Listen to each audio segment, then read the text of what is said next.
Kan ons hoop op 'n ommeswaai by die departement van binnelandse sake oor visums vir skaarsvaardighede?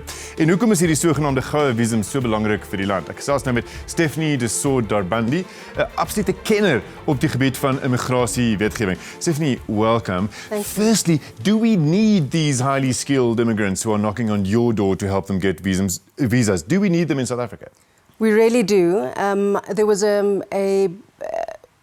I think it was Investec that published something a while ago that said there's a shortage in South Africa of over 800,000 skills. And not only do we not have the skills, but our unemployment rate, it's a growing number of people that are unemployed, and we don't have the business leaders to create employment for these unemployed individuals. And so Peter Bruce has been one of the columnists who's been writing that high unemployment, actually, we need to bring more people in who can create jobs. That's right. Okay, so which obstacles are these applicants facing, and why do they come to you? So there are a number of obstacles. The main problem is that it's a regulated process. Immigration is a regulated process. You have the Act and you have the regulations. And those are the only instruments by which applications should be processed. And what happens is that a foreigner complies definitively, every little box is ticked, doesn't have a criminal record, is the best person for the position, in fact, and they submit an application to an official or a department that they're not lawyers, not trained in law, and very rarely look at the law.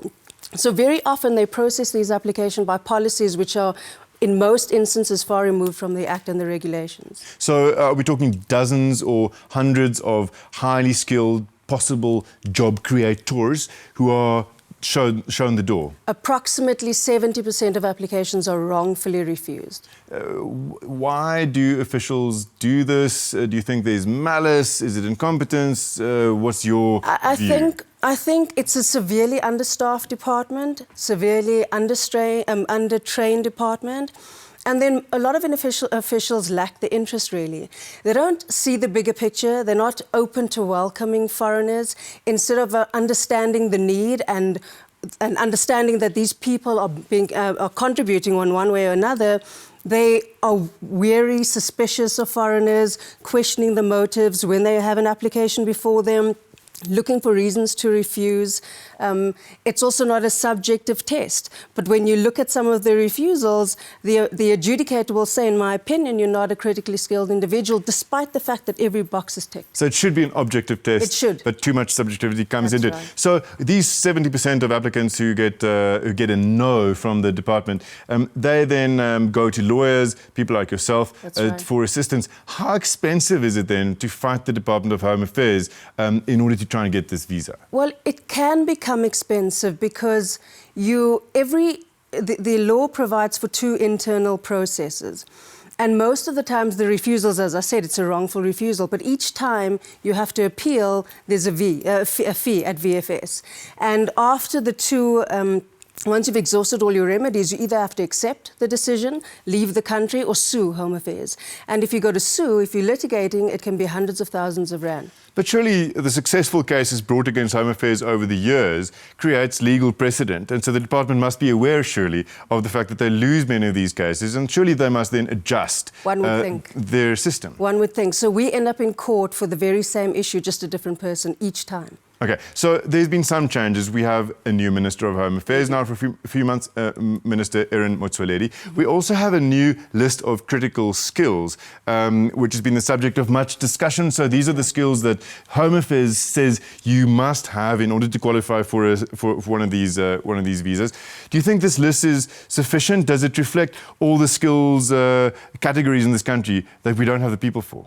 Well, we don't know who says that these are the skills. So we don't know if it's Home Affairs that's saying that in the first instance. But the list that we've seen, the draft list, the shortened list, was actually published by Minister Gigaba.